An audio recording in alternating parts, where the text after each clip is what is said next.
Un tel pays ne peut pas être un médiateur fiable entre deux pays africains déstabilisés. Vous notez la première raison. Personne ne peut la contester. Parce que même le Qatar assiste impuissant aux révélations américaines.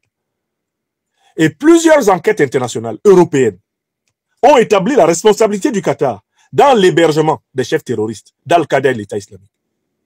Nous avons tous vu, par exemple, le soutien que le Qatar a apporté au chef terroriste qui a pris le pouvoir en Syrie. Nous avons tous vu le soutien apporté par le Qatar aux chefs terroristes qui ont repris le pouvoir en Afghanistan et dont la base arrière était Doha au Qatar. C'est au Qatar que les États-Unis et Al-Qaïda se sont entendus pour céder le pouvoir aux talibans qui sont en Afghanistan. Donc c'est un État déstabilisateur. C'est un État qui est un soutien officiel du terrorisme international. Vous allez faire la paix chez les gens qui n'aiment pas la paix, qui cherchent tout le temps à éviter la paix dans le pays des autres. Cette paix-là est suspecte. Depuis plusieurs décennies, les relations entre la République démocratique du Congo et le Rwanda sont marquées par des tensions persistantes, alimentées par des accusations de soutien aux groupes armés et de pillage des ressources congolaises. Récemment, une rencontre a eu lieu à Doha entre Félix Tshisekedi et Paul Kagame, sous l'égide du Qatar, dans le but affiché de trouver une issue pacifique à ces conflits. Pourtant, cette initiative suscite de nombreuses interrogations. Pourquoi ce dialogue intervient-il maintenant, alors que la situation sur le terrain reste inchangée? Le Qatar, connu pour son rôle ambigu dans les crises africaines, peut-il réellement jouer le rôle de médiateur impartial? Franklin Nyamsi met en lumière les véritables enjeux de ce rapprochement et invite à une analyse approfondie de ses conséquences pour l'avenir de la RDC et de l'Afrique centrale.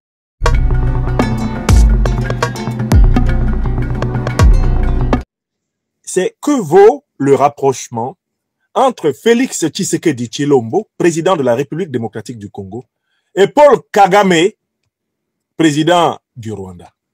Ils ont été réunis ces derniers temps, ces derniers jours, à Doha au Qatar par l'émir du Qatar, lequel les invite à renouer le dialogue et à chercher le chemin de la paix. La question c'est, que vaut ce rapprochement entre Tshisekedi et Kagame sous l'égide du Qatar? Une première approche de ce problème consisterait à dire que c'est une bonne nouvelle, car tout le monde veut la paix. Des millions de Congolaises et de Congolais souffrent de l'agression rwando-ougandaise contre le Congo en vue de piller ses richesses, et cela depuis plusieurs décennies. Des millions de personnes ont trouvé la mort précipitamment. Des femmes, des enfants sont blessés, de nombreuses personnes sont déplacées de guerre. La souffrance du peuple congolais ne peut plus continuer. Au nom de cet impératif moral, on pourrait se précipiter pour saluer le fait que le fil du dialogue ait été renoué entre les présidents de la République démocratique du Congo et de la République du Rwanda. On se presserait même jusqu'à féliciter l'émir du Qatar pour avoir rapproché les deux dirigeants qui, après tout, sont des frères africains. Mais, j'interviens ce soir pour vous dire que tous ceux qui pensent que ce rapprochement entre Kagame et Tshisekedi, sous la responsabilité du Qatar, est porteur d'une paix durable pour le peuple congolais, tous ceux qui le pensent se trompent. Et je vais démontrer que ce rapprochement n'apportera pas la paix au Congo. Écoutez bien mes arguments. Premier argument. Le Qatar est l'un des responsables de la déstabilisation de l'Afrique contemporaine à travers le financement d'Al-Qaïda et de l'État islamique. Je recommence. Le Qatar est l'un des responsables de la déstabilisation, de la destruction de l'Afrique contemporaine à travers le financement et l'armement que le Qatar assure aux organisations terroristes Al-Qaïda et l'État islamique. C'est un fait scientifique qui est documenté, entre autres, par les documents déclassifiés des États-Unis d'Amérique. Personne ne peut le contester aujourd'hui, puisque les États-Unis ont avoué cette alliance. Pourquoi le Qatar finance-t-il Al-Qaïda et l'État islamique? Mais parce que le Qatar veut rester dominant dans le marché mondial des hydrocarbures et ne voit pas d'un bon œil l'émergence d'une Afrique puissante dans le terrain, eh bien, de l'énergie, dans le terrain du pétrole et du gaz. Il faut que l'Afrique soit faible pour que le Moyen-Orient continue à dominer l'OPEP, l'Organisation des pays exportateurs de pétrole. Voilà pourquoi le Qatar a régulièrement participé, notamment depuis 2010-2011, à des opérations de déstabilisation du continent africain. Je vous invite à écrire ça. C'est un point fondamental de la politique internationale du Qatar, la fragilisation de l'Afrique et la duplicité envers l'Afrique. D'un côté, une politique commerciale, entrepreneuriale, une propagande charmante d'un Qatar qui, à travers sa compagnie aérienne, à travers ses hommes d'affaires, à travers ses fonds d'investissement, un Qatar qui veut participer au soft power économique en Afrique. Ça, c'est la face visible du Qatar.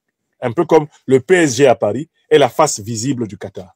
La face invisible du Qatar, celle qui a été révélée par les documents américains, c'est un pays qui est la base arrière des principales organisations terroristes qui ensanglantent l'Afrique. Un tel pays ne peut pas être un médiateur fiable entre deux pays africains déstabilisés. Vous notez la première raison? Personne ne peut la contester, parce que même le Qatar assiste impuissant aux révélations américaines. Et plusieurs enquêtes internationales européennes ont établi la responsabilité du Qatar dans l'hébergement des chefs terroristes d'Al-Qaïda et l'État islamique.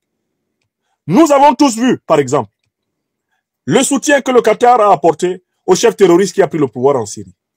Nous avons tous vu le soutien apporté par le Qatar aux chefs terroristes qui ont repris le pouvoir en Afghanistan et dont la base arrière était Doha au Qatar. C'est au Qatar que les États-Unis et Al-Qaïda se sont entendus pour céder le pouvoir aux talibans qui sont en Afghanistan. Donc c'est un État déstabilisateur. C'est un État qui est un soutien officiel du terrorisme international. Vous allez faire la paix chez les gens qui n'aiment pas la paix, qui cherchent tout le temps à éviter la paix dans le pays des autres. Cette paix-là est suspecte. C'est la première raison. Je donne la deuxième raison pour laquelle je ne crois pas en cette paix. Je ne crois pas en cette paix parce que le Qatar, la République démocratique du Congo et le Rwanda sont trois pays dont les dirigeants sont soumis justement à la haute hiérarchie de l'OTAN, à la haute hiérarchie de l'impérialisme occidental, qui a pour principe diviser pour mieux régner. C'est l'OTAN qui est à l'origine des déstabilisations principielles permettant d'assurer l'hégémonie occidentale sur le monde, comme l'a montré Daniel Ganser dans son livre formidable « Les guerres illégales de l'OTAN ». Or, le régime de Tshisekedi, le régime du prince, de l'émir du Qatar, le régime de Kagame, ont tous pour maître les maîtres de l'OTAN, c'est-à-dire le duo anglo-américain et le conglomérat européen. Est-ce que vous êtes d'accord avec moi? Vous avez noté le deuxième argument? Tout ce monde-là, c'est l'OTAN. Or, c'est l'OTAN qui a armé Kagame, qui arme Museveni pour attaquer le Congo. Tout ce monde-là est en association avec l'Union européenne. Or, c'est l'Union européenne qui arme Kagame, qui arme Museveni pour attaquer le Congo. Et Tshisekedi sait que la déstabilisation du Congo est même l'une des conditions pour lui d'être président au Congo. Quand il a été installé à la tête du Congo par arrangement à l'amiable, il lui a été dit d'accepter la fragilité relative du Congo et le fait qu'à travers le Rwanda, l'Union européenne, l'Occident viendrait se servir des richesses congolaises. Cela ferait partie du kit que Tshisekedi devait accepter. Il devait bien sûr faire semblant de dénoncer le Rwanda du bout des lèvres et de l'autre côté accepter la situation parce que c'est la condition du pillage du Congo. Chemin faisant, il a eu des émois, il a eu des pincements au cœur, il a eu en quelque sorte des délires nationalistes parce que c'est un Congolais et que certains jours, quand il se réveille, il a honte. Il a honte d'avoir pactisé avec les ennemis de son pays. Mais, Tshisekedi qui est là, Kagame qui est là, l'émir du Qatar qui est là, ils ont les mêmes patrons. C'est l'OTAN avec ses alliés européens. Écrivez ça. Donc, ce n'est pas la paix qu'on va avoir là-bas. Ce qu'on va avoir, dans le meilleur des cas, c'est un gentleman agreement entre les mêmes qui pillent le Congo pour le piller ensemble. Je passe donc au troisième argument. Puisque ces gens-là sont exactement les mêmes qui organisent la guerre au Sahel, la guerre au Congo. Dans le cas du Qatar en particulier, je tiens à vous rappeler qu'il a participé à l'attaque contre la Libye. J'espère que vous savez que l'armée du Qatar a participé à l'attaque de l'OTAN contre la Libye. C'est l'une des armées qui a détruit la Libye et déstabilisé le Sahel. J'espère que vous le savez. Mais c'est une information scientifique. Il faudra un jour que les tribunaux libyens et africains demandent aux Qataris de payer pour le sang africain qu'ils ont versé ou qu'ils ont fait verser. Parce qu'ils en sont responsables. L'armée qatari, l'aviation qatari ont participé personnellement au saccage de la Libye. C'est-à-dire, en fait, à la grande campagne d'Al-Qaïda de l'État islamique, chapeautée par l'OTAN. Le Qatar était dedans. Oui! Donc, passons à la troisième raison. S'il y a un accord entre Kagame et Tshisekedi au Qatar, cet accord sera un accord au détriment du peuple congolais. Cet accord sera un accord de pillage de l'oligarchie Tshisekedio-kagaméenne, qatari et occidentale contre le peuple congolais. Si vous avez suivi mon raisonnement. Ils ne peuvent s'entendre que contre le peuple congolais. Parce qu'il n'y a pas une seule de ces puissances-là qui considère les intérêts du peuple congolais comme premier. Le Qatar ne défendra jamais les intérêts du peuple congolais. Les puissances de l'OTAN, de l'Union européenne, ne défendront jamais le peuple congolais. D'accord? Le régime de Kagame ne défendra jamais le peuple congolais. Le régime de Museveni ne défendra jamais le peuple congolais. Et comme Tshisekedi est dépendant de l'OTAN, comme il est dépendant de l'Union européenne, comme il est dépendant de l'hégémonisme occidental, Tshisekedi est inapte à défendre le peuple congolais. Parce que ce n'est pas un patriote panafricaniste révolutionnaire. Écrivez ça. Tout accord entre eux est un accord oligarchique contre le peuple congolais. Voilà la troisième raison. Bon, la quatrième raison, c'est la situation sur le terrain. Mais Kagame, lui, quel est son problème? C'est de gagner du temps. C'est lui qui, avec l'argent que les Européens lui donnent, les Américains, les Britanniques lui donnent, c'est lui qui entretient la guerre au Congo, n'est-ce pas?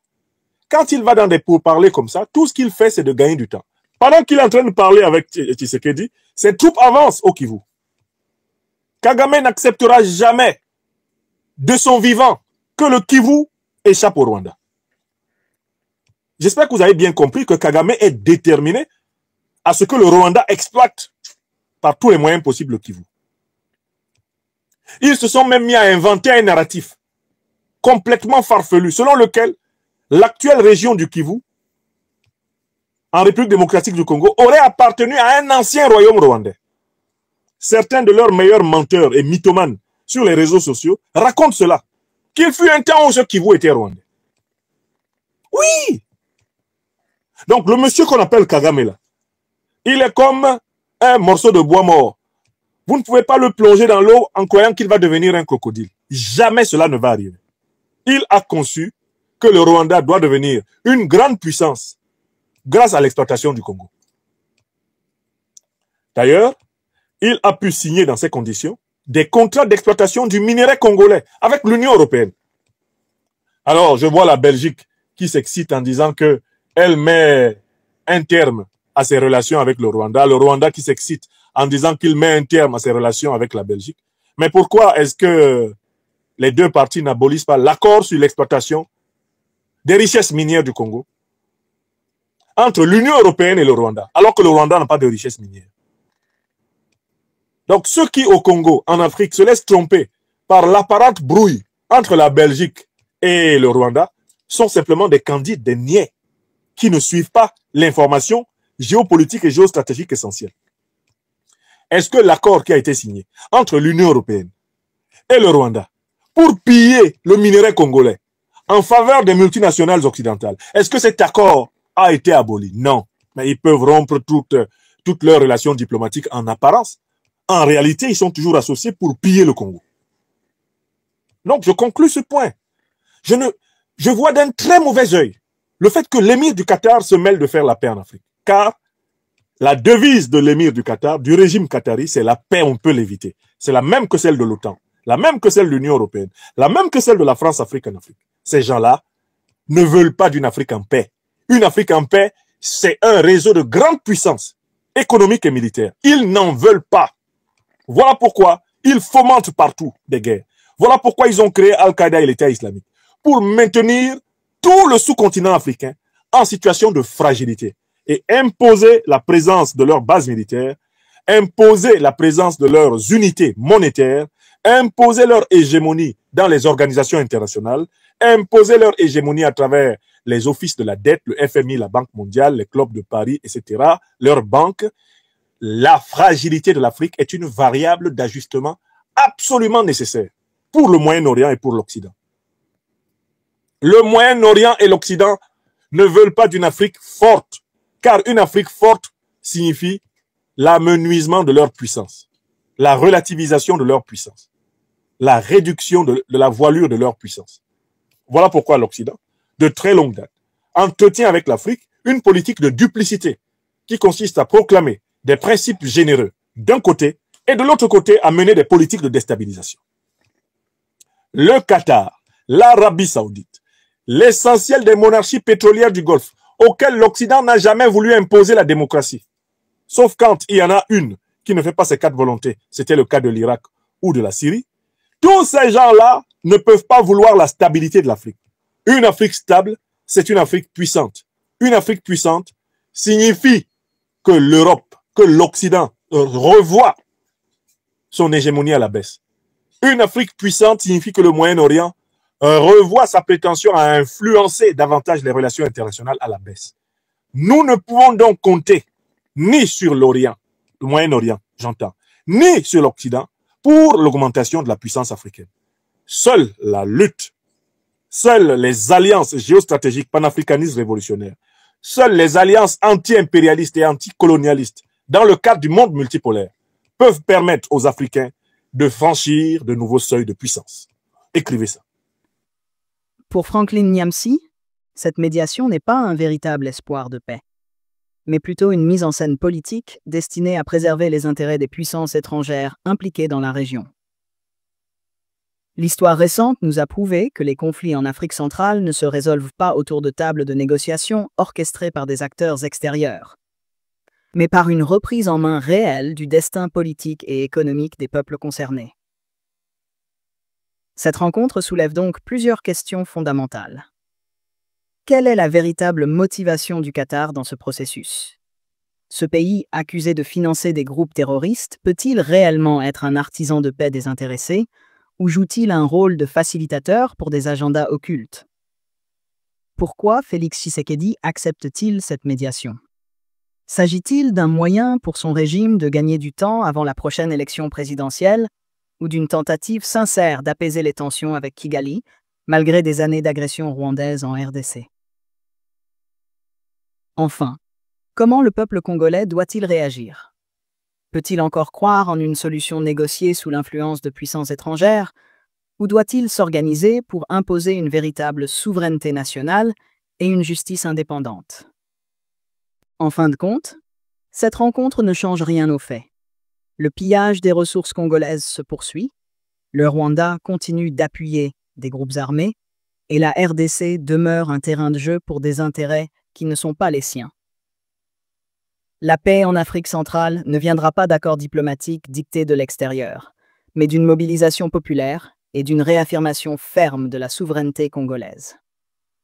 Face à cette situation, la question reste ouverte. La RDC peut-elle espérer une solution véritablement africaine à ce conflit, ou restera-t-elle enfermée dans un cycle de médiation stérile? À vous d'en juger. Partagez vos réflexions et poursuivons ensemble ce débat essentiel.